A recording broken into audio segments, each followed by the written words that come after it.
Hey guys, it's Gary here. Coming back soon, very soon, as a response to Carm's video. I got a few ideas for videos, and I've decided from now on I'm going to make boring videos that you folks can kind of look toward as being similar to old lectures in school that you could fall asleep to, and maybe use my videos to fall asleep to. For lack of coming up, Carm's video is tough. It's tough to do a response to that one. And I only had two possibilities. One of them isn't even jazz, which is oddly enough the one I'm going to do, and you can probably hear the noise in the background. I'm going to show you. Here's the album I'm selecting, going back to Carm's video of albums that have tracks, where the album's first track is totally not representative, totally different from all the other tracks on the album. It's hard to come up with anything in my world, mostly jazz. And I was almost not going to come up with anything, and indeed, in the jazz world, I didn't. But in the rock world, and specifically the progressive rock world, though, I do have this one. Focus's Moving Waves, probably their biggest album, most successful album. Came out in 72 or 73? 72. The first track on the album was a hit single, no less. Hocus Pocus, which is heavy metal yodeling. What can you say, It's a very aggressive guitar riff. It's playing in the background. To what extent you can hear it, I don't know. In an edited form, was a massive hit single on AM radio. It's probably the last year that I ever listened to AM radio, oddly enough. I was between 12 and 13. And was just about to transition to FM radio. And heard Hocus Pocus. But really, maybe one of two songs that they had, and probably the only song that anybody remembers them for as far as that singles go in the United States anyway. Came at an interesting time for me. It was prior to this period, and I was just about to get out of AM radio and into FM radio. I was pretty much listening to stuff like the Beatles and kind of more poppy stuff. And here's the part where it gets boring, guys. So you can tune out now. This is my album choice, Focus's Moving Waves, their second album. By the way, I highly, anybody that's into any form of progressive rock, I highly recommend this album, despite the first track, which I can no longer stand, to be completely honest with you. Oddly enough, however, and I'm letting the whole thing play in the background, because what comes after it is absolutely fantastic. And it's almost like somebody switched different albums by a different band from a different time period.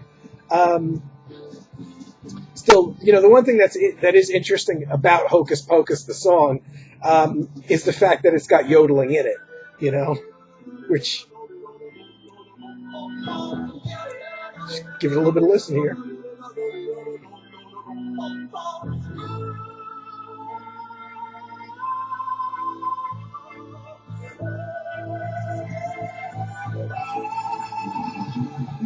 I love that guy. This Van Leer, he's a fantastic keyboard player, classically trained, a fantastic flute player, and he's doing the vocals as well. He really, for me, is the whole band, and still going to this day. I'm hesitant to do a video on him because now that I've done a video, he will probably drop dead. And I sincerely hope that's not the case. Where was I? So my whole history was I was kind of listening to more pop music.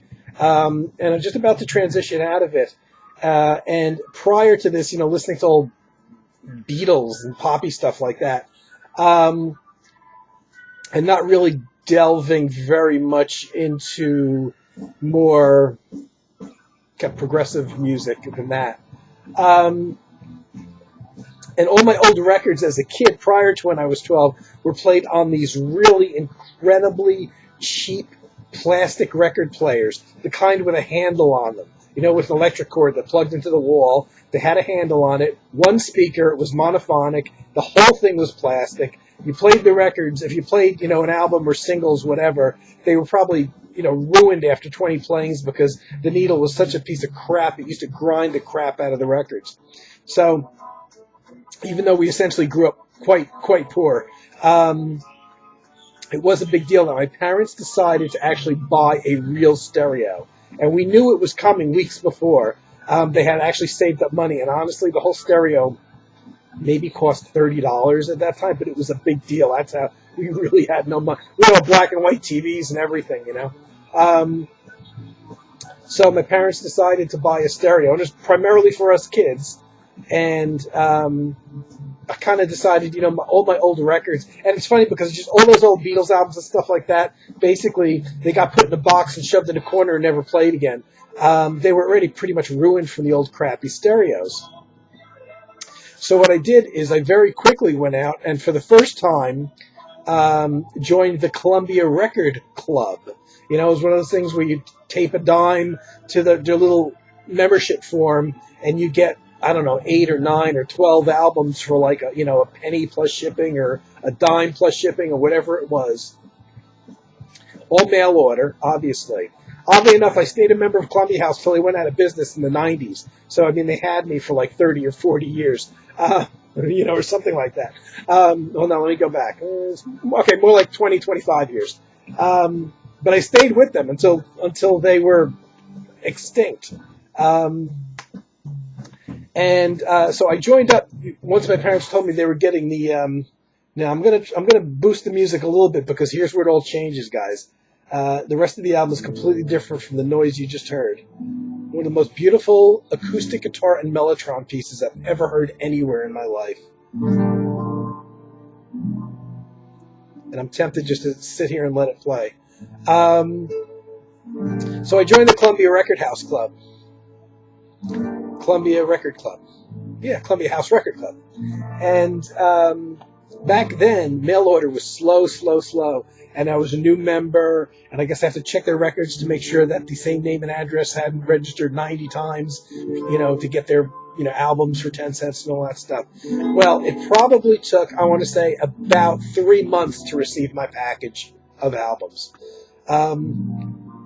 In that time, the stereo had come, and I thought, because I had sent weeks in advance for the Columbia House stuff, I wanted new records to play in our new stereo. And when I say new stereo, the new stereo had these bookshelf speakers that were all this big, like 2 speakers about that big. They weighed at tops half a pound each. Tiny little things.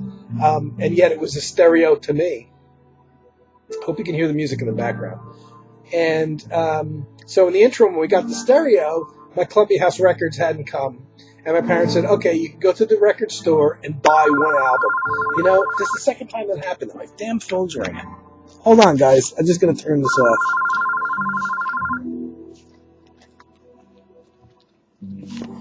Okay. Wow, it's like 2 videos in a row that my phone rang during. And trust me, nobody calls me. Where was I? Oh, yeah, so my parents decided, okay, well, your records didn't come yet. We've got the new stereo, can listen to the radio, but I really want to play records. So my parents gave me money to go get one album at the local store. And this is the album I chose. So, it was kind of an interesting transition point for me because we had a new stereo, but also my musical taste was expanding away from the pop stuff that I had been listening to. And when I got the Columbia, House Record Club things, it was stuff that I didn't even know, that somebody suggested that I pick up. So it was like Emerson, Lake and Palmer, and like Yes's Close to the Edge, and more progressive things than that. And none of that stuff had I even heard on the radio. So it was really, I got the stereo at the same time that my music tastes changed, kind of.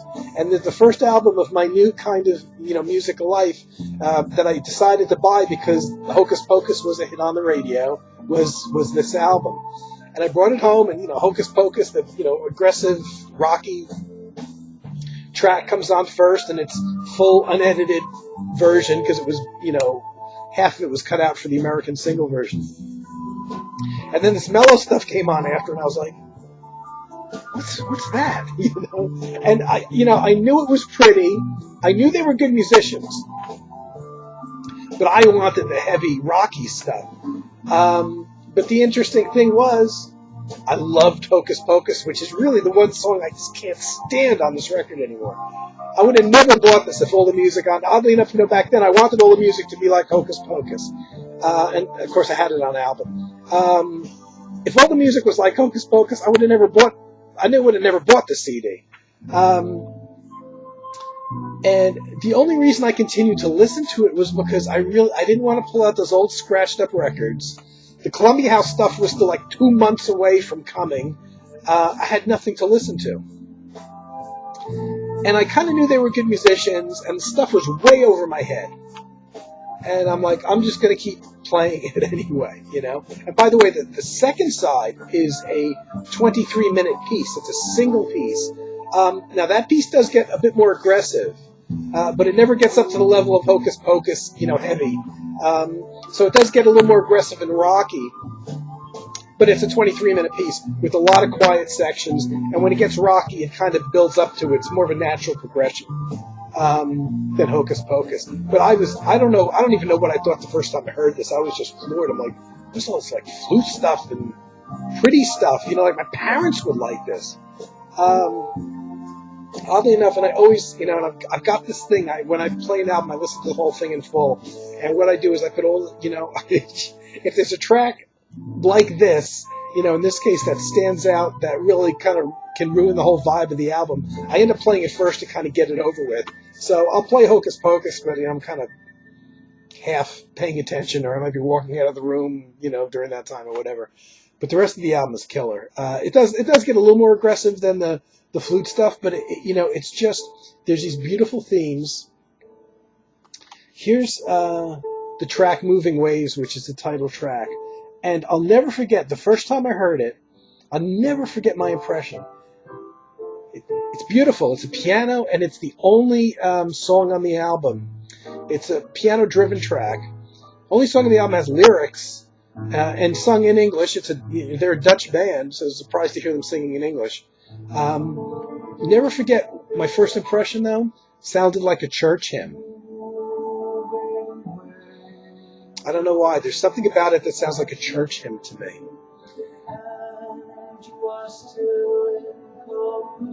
And I'm hoping you can hear it. And I generally don't like that vibe. In this case, I like it very much. Beautiful rippling piano.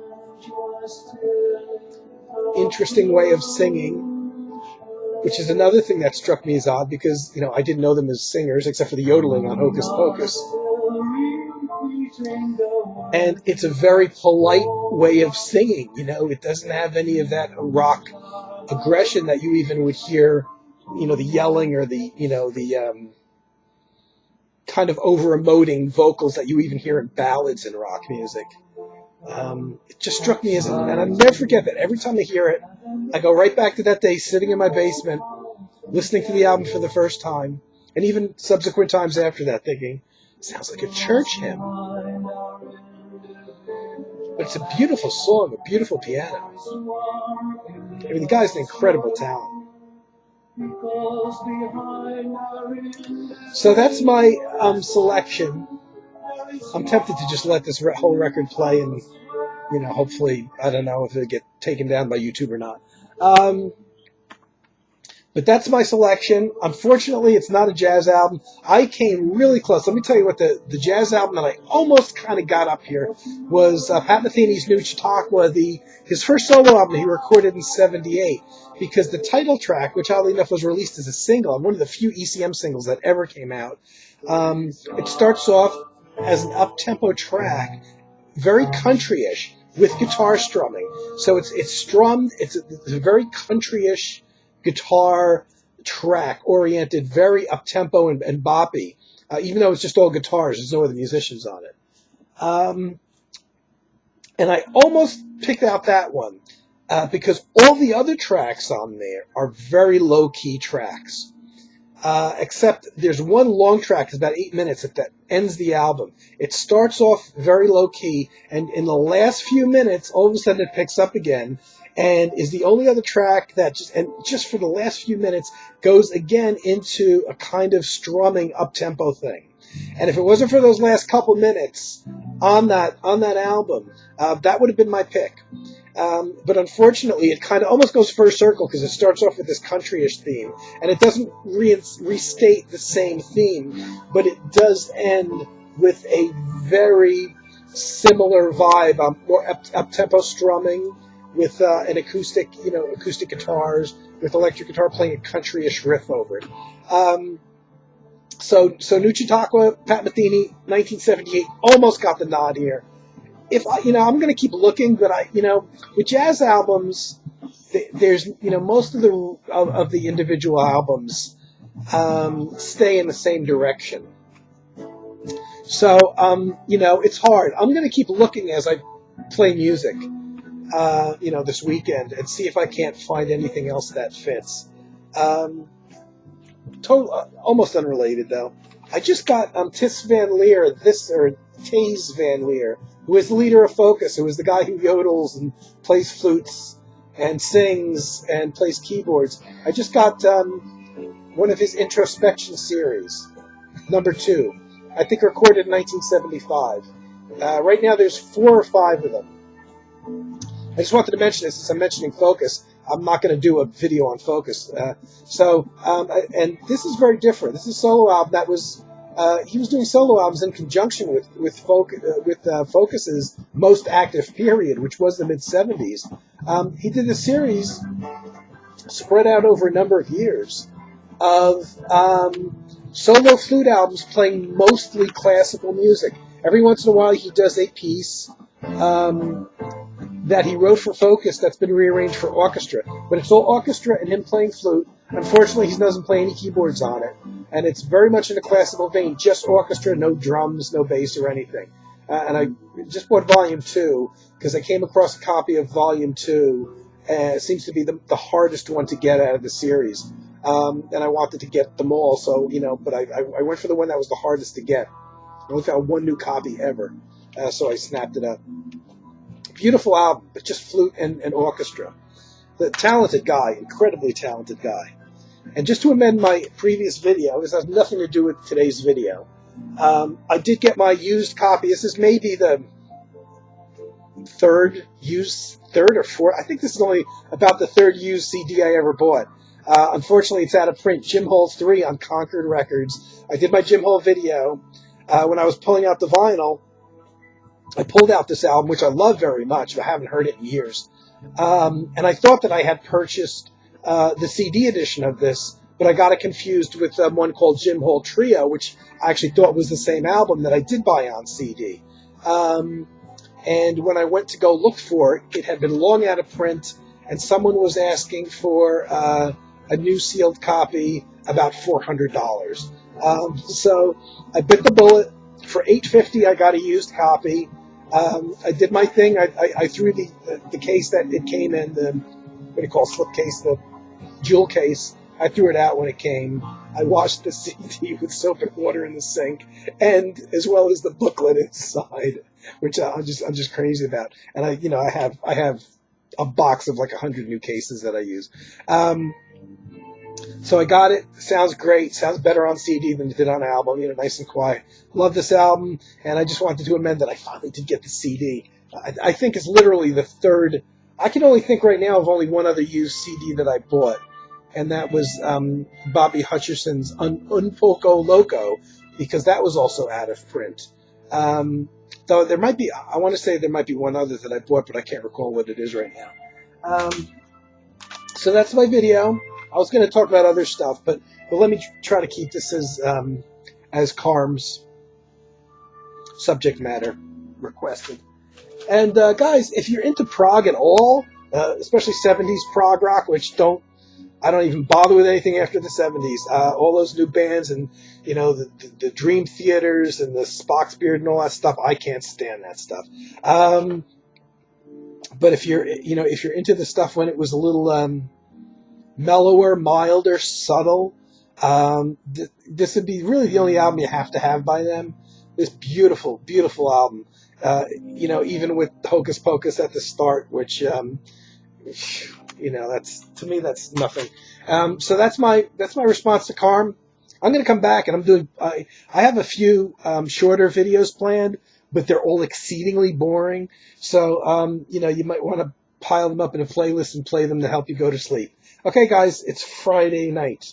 Hope you're having a great weekend, and I hope everyone's well. And I will be back soon. Bye.